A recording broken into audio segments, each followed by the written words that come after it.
ओम अज्ञानतिमिरान्धस्य ज्ञानाञ्जनशलाकया चक्षुरुन्मीलितं येन तस्मै श्रीगुरवे नमः. So I'll just share a small PPT. You can just check whether it's coming. It's coming?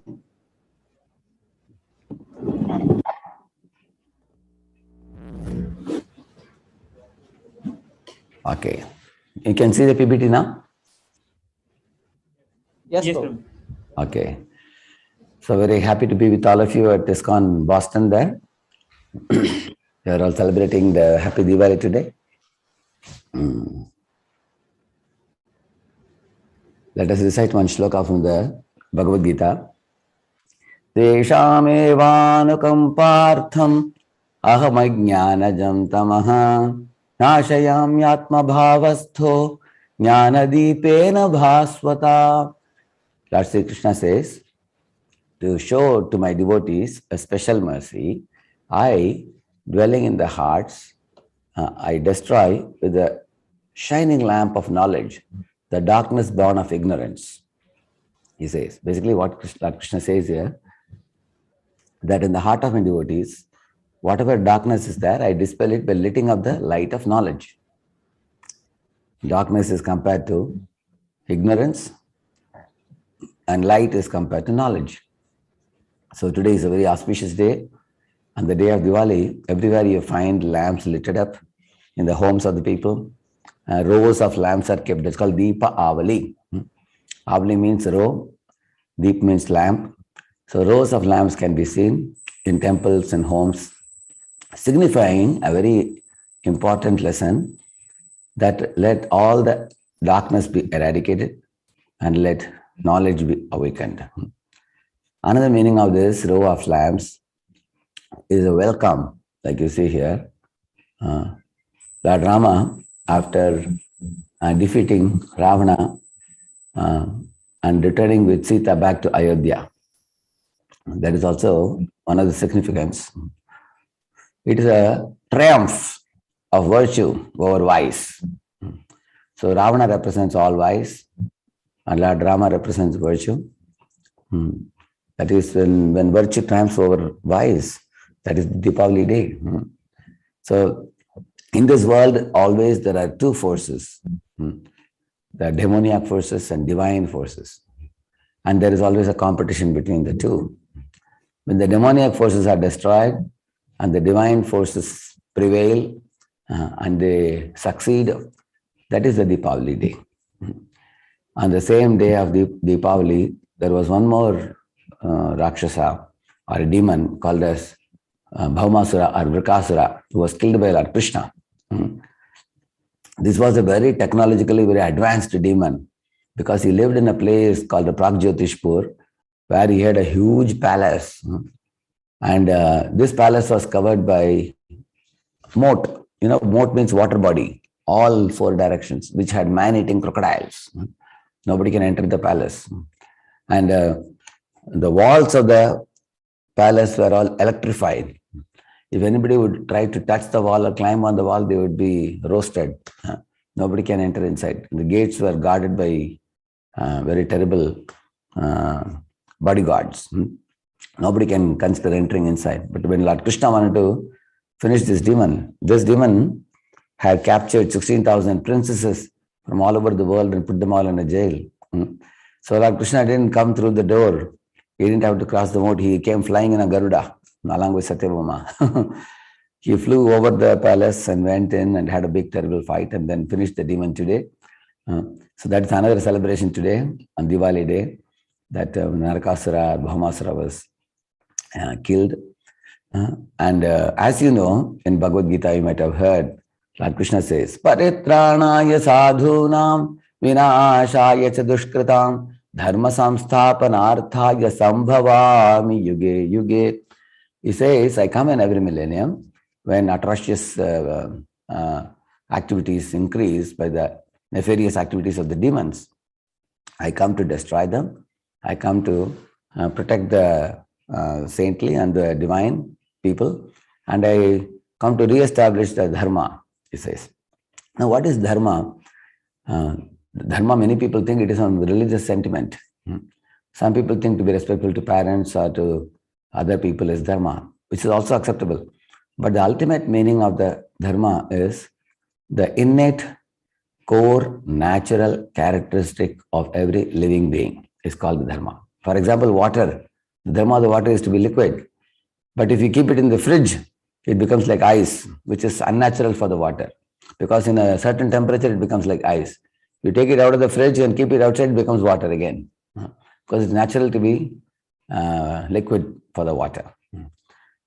So similarly, all of you students, your heart is naturally soft and you have respect for parents and respect for others. But sometimes you find our heart becomes very hard, like ice, becomes very hard. It's not natural for us to be insensitive and careless and be hurtful in speech and behavior towards others. It's not at all natural for us. It's unnatural. Our dharma is to have a soft heart. Similarly, our dharma is to naturally love and serve God. That is innate in our system. To go to the temple of God, like you all have come today, and bow down our head before God and thank Him gratefully for all the various gifts that He has given us. He has given us the rains, the grains, the fruits, the cereals, and the water that we drink, the air that we breathe, the sunlight that we benefit from. Our nature is to be grateful. But the modern man, his situation is, as we say, God gives, gives and forgives. He gets, gets and forgets. So, but in this way, it is unnatural to be ungrateful to God and become preoccupied with petty activities and exploitative activities like what Lord Ravana did. Like I was showing you this picture just now. If you see here, Lord Rama with Sita and Lakshmana is coming back to Ayodhya now. You know, long before that, 14 years before that, Mother Kaikeyi, who was very great lover of Kaushalya's son, Rama, she was very fond of Ram. But here you find, at one point of time, by the ill advice of Kaikeyi, as ill advice of Manthara, she became bewildered and confused. What exactly happened was this. When Manthara came and told Kaikeyi, do you know the whole city is filled with people speaking about Rama becoming the king? And when Kaikeyi heard it, she said, I didn't know that. Thank you for giving me the good news. She took off her necklace and put it on Manthara's neck. And Manthara took it and threw it off and said, you lady, Kaikeyi, how are you so much ignorant? If Rama becomes the king, do you know what will happen? She said, what will happen? My sister, my co-wife's son, Rama, is as dear to me as Bharat, she said. But Manthara said, if he becomes the king, Kaushalya being Rama's mother, she will become the favorite queen of Dasharath. And what will happen to you? You will become worse than a servant maid. Nobody will even look at you. King will neglect you. Everybody will insult you. And you can't show your face anywhere. You will have your dark face hiding behind like a servant maid. So when Kaikeyi heard it, her envy was aroused. She said, really? I never thought about it. If that is so, then give me an idea. How can we stop Rama becoming the king? She said, ask for 2 boons. By 1 boon, you should make your son the king, Bharat. By another boon, you should drive Rama to forest and banish him for 14 years. And if a person is away from his kingdom for beyond 14 years, then he doesn't deserve to be king anymore. Then your son can be king forever. Like that, Kaikeyi said. Hearing this, Manthara said, Kaikeyi became so jubilant. She said, Manthara, your hunchback has got all the tricks and diplomacy and ideas. I will paste it with sandalwood pulp. And once I do these 2 things, I will give you 100 hunchback to women as your servant maids. She glorified her. After that, you all know how Kaikeyi went to Dasharath and told, send Ram to forest for 14 years. You see, do you want to bring God close to your bosom, close to your heart? Or do you want to send God far away, banish him in your life? And all of you students, you have chosen the first one. You have chosen to put yourself close to God's lotus feet. Therefore, you come to the temple. And that is a sign of real intelligence. Like Arjuna was told, would you like to choose Krishna as your companion? Or would you like to choose Narayana Sena, 10,000 soldiers as your companion? Duryodhana wanted 10,000 soldiers, foolishly thinking that if I have 10,000 people with arms, I can conquer the battle. And Arjuna said, I don't want anything except Krishna. He said, if Krishna is on my side, I'll be victorious. So Arjuna was spiritually minded. He accepted God on his side. And Duryodhana was materially minded. He made a material calculation. In the equation, he missed out God. He said, what is the use of having Krishna who will not lift any weapon? Let me have 10,000 soldiers on my side. So modern day people are mostly calculating materially. They have missed out on God, and therefore they have depression, and therefore they have divorces, therefore they have suicides, therefore they have drug addiction. And therefore you're finding them having innumerable mental illnesses. Because like Kaikeyi banished Ram to go to forest, just as Duryodhana did not want Krishna on his side, modern people oftentimes calculate materially, thinking only about what is in it for me and how I can enjoy. So on the other hand, good souls like Arjuna, they chose Krishna. Arjuna chose Krishna on his side.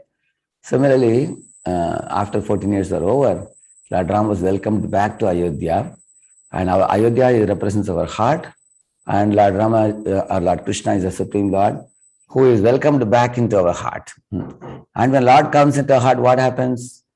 The heart gets lit up with the lamp of success, and that is the Diwali day. When the lamp, success lamp is lit up in all the hearts of those who welcome the Lord in their lives. All of you have come to America to do your higher studies. At the same time, you have not forgotten God. You have taken him in your account intelligently, like Arjuna. And this is a very good sign, very positive sign. In all of our hearts, there is always a good dog and a bad dog. Whichever one you feed, that becomes very mighty, stronger. If you feed the good dog, then all good qualities become stronger in you. So the angel will come out of you. If you feed the bad dog, then all the demoniac qualities become stronger in us, and they overtake us like lust, anger, greed, illusion, and all those things. Then the very same bad qualities trouble us, and we trouble others also. Whereas good qualities, when they arise in our hearts, then we become peaceful, joyful, happy, and we also can make others also happy. So by coming to temple like this regularly, by chanting God's names, participating in festivals, taking prasadam, reading the spiritual literature like Bhagavad Gita as it is, you make your life very pure and sublime and successful, and you are welcoming Rama, Krishna in your hearts, and that is actually the secret of a happy life. Like here, Rama is returning to Ayodhya. Also here, as I've shown you, just a minute. This is what I showed you. You see here now, Rama and Lakshman meeting his mothers. Yeah. So here is Pattabhishek of Ram happening. That is coronation of Lord Rama happening. Yeah. And here is another pastime on the same day that happened on a Diwali day. Actually, you all know very well, most religions in the world, they think that God is a very mighty person, powerful person. He is the creator of millions of universes. He has created the sun and the moon. He has created the rains and the grains. And he has created all the living beings. And he is creating and maintaining and destroying the world. So therefore, we call him God, generator, operator, destroyer. And that's what everybody knows about God. Most people, most religions think that God is like beyond the clouds, hurling down thunderbolts on those who are sinful. But that is not the ultimate understanding of God. Actually, ultimate understanding of God is a loving reciprocator. He's if you read the Vedanta Sutra, it says, in the Taittiriya Upanishad, it says, Raso vai saharasam kyevayam labdva anandi bhavati. It says that God is full of love and is the exchanger of love, so much so that when one becomes his devotee and submissive devotee like Arjuna, the Lord wants to drive the chariot of Arjuna. Correct now? Arjuna hands over the ropes of his life to Krishna and says, Krishna, you drive my chariot and you guide me how to fight the battle. And Lord becomes servant of Arjuna. Although God is the greatest, he is nobody's servant. But out of love for his devotee, he becomes his servant. Just like one president of a country called Gladstone, he was in his president's office and there were more than 100 people waiting outside. And they were wondering, why is he not calling us inside? Last 2 hours, he's keeping mum, not inviting us inside. So the door was slightly open. So one man peeped into the door and checked what the president is doing. And he was seeing the strange sight. The president was actually crawling on the ground like a horse. And his small boy, his son, was sitting on his back. And he was riding his father. Papa, go like a horse round and round. And the father was going. And the son was enjoying the ride on the back of his father, who was the president of the country. And the man laughed. Now, tell me, why would the president of a country put his small son on his back and ride like a horse? It is simply out of love. He is actually not an ordinary father. He is a president, big man. But his love is making him become subordinate to his own son. Like that, Krishna became subordinate to Arjuna by riding the chariot of Arjuna out of love. Similarly, in the picture here, you will find on the same day, Diwali day, Lord Krishna performed a Leela. As you see here in the picture, he stole butter in his house. He becomes a small baby, son of Yashoda. On this day, he stole butter in his own palace house. And his mother, who is his pure devotee, Yashoda, is running behind him. And all the gopis are watching, cows are watching in Vrindavan. And she is running behind. So who can run behind God and catch him? He is uncatchable. You can't even see him with our naked eyes.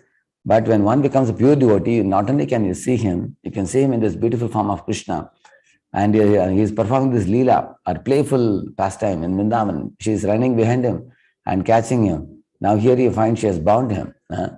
She has bound him to the grinding mortar on which Krishna sat and stole the butter and ate the butter and fed the monkeys and fed the fed the parrots and everybody. She is binding him. And this Leela happened today. And later on, Krishna, seeing that no one is around and I am not allowed to go and steal butter in others' homes, so he came to the backyard of the house and went between two trees. And when he pulled the grinding mortar, the two trees broke and out came these two personalities. Who are these people? Anybody would wonder. They are called Nalakur and Manigriv. They are the sons of rich Kuvera, who was the treasurer of Devatas. And how did they become trees? And how the tree was broken and they came out as Devatas again. And that is this story here you see here. One day, when this Nalakur Manigriv, two sons of Kuvera, because they were very rich, it is said, Sudruptau, they were very proud. And they were followers of Lord Shiva also, called Rudrasya Anucharau. One day they went to Mandakini Ganga, they were drinking liquor, and they were playing in the waters with the nude women who were also Apsaras. And Narada was passing by. He saw, hey, foolish fellows, they are misusing the human body. And then as soon as the women saw, you are seeing in the picture, women immediately put on their dresses and they ran away out of fear. But these two fellows were too drunk, and they looked at Narada and didn't care for him. The Narada actually contemplated that I'll curse them to become trees, because trees don't wear any dress. So they are also not wearing any dress in their body.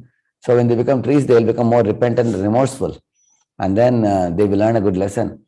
But we may wonder, why do sages like Narada curse others? But the curse was also a blessing in disguise, because he cursed them to become trees in Vrindavan. So they had become trees, as you see here, in Vrindavan, and they were standing for many long years. And when Krishna was performing Leela, these two trees could see all the Leelas of Krishna in Nanda Bhavan and Vrindavan. And one day, in this Diwali day, when Krishna tied with the grinding mortar, when he went between the two trees and pulled the grinding mortar, the two trees broke. And then these two fellows came out. They got Vimochan. They got liberated. Today is the same day they got Vimochan, liberated from the tree's body. Again, they became Nalakur Manigriv. Lord Krishna glanced at them. They became pure devotees of Krishna, Shuddha Bhaktas. They said, my dear Lord, with the same hand we were holding liquor bottles. Now let us hold a garland for you. And they said, with the same eyes we were wanting to look at the nude bodies of each other. Let us see your beautiful form. With the mouth we were singing so many duet songs. Let us sing your glories. Let us sing Hare Krishna. With the legs, we were going to many wrong places.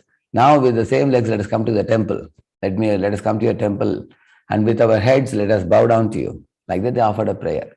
In this way, today is the same day when this Nalakur Manigriv were delivered. So three things I tell you. One was Lord Rama returning back to Ayodhya and welcomed with a series of lamps. That is Diwali day.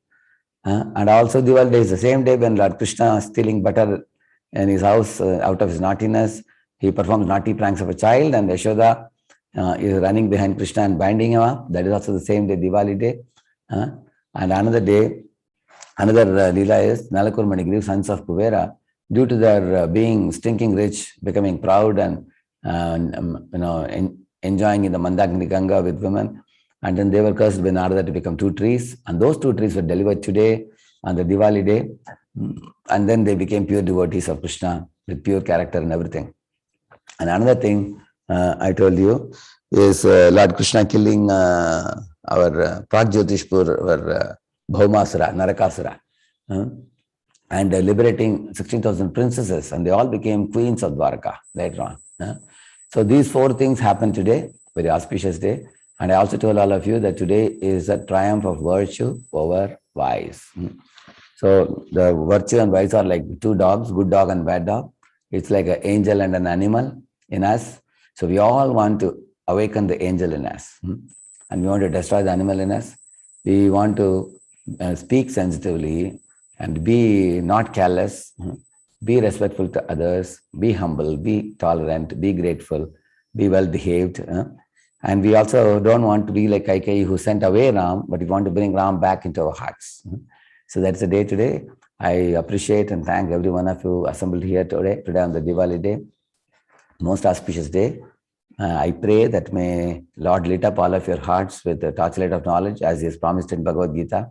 Tesham evanukampartam mahamajnanajam tamaha nashayam yatma bhavasto jnana deepena bhasvata. I lit up the heart of my devotees with torchlight of knowledge. The real knowledge is I am a servant of God, like Hanuman thought. Not that I am the master of everybody, which is Ravana thought like that. Let our thought process be like Hanuman. Let us become pure bhaktas like Hanuman or Arjuna. And let us do great things in this world on behalf of God and bring about happiness for all living beings, all around us. Sarve janaha sukhino bhavantu. And you all have come to a country like America, which is first world country. And first world country, America is known for dollar notes. And it is known for higher education for which people come. And protect your character. Like Ravana was living in Lanka, and engaging in all kinds of sinful activities. Whereas Hanuman went to Lanka, he never engaged in any sinful activity. He was always a pure bhakta, even in Lanka. Similarly, you all have come to America, lead a life of character, lead a life of purity, lead a life of devotion to God, be in the company of devotees, come to our temple in ISKCON Boston there regularly, and take spiritual guidance under the mentors like Rahul and Onkar and our President Varamali Pandit Prabhu and all these people. You have such a wonderful opportunity there in Boston. So take advantage of these things and perfect your life. Let there be a conquest of virtue over vice in all of your hearts also. Thank you. Hare Krishna.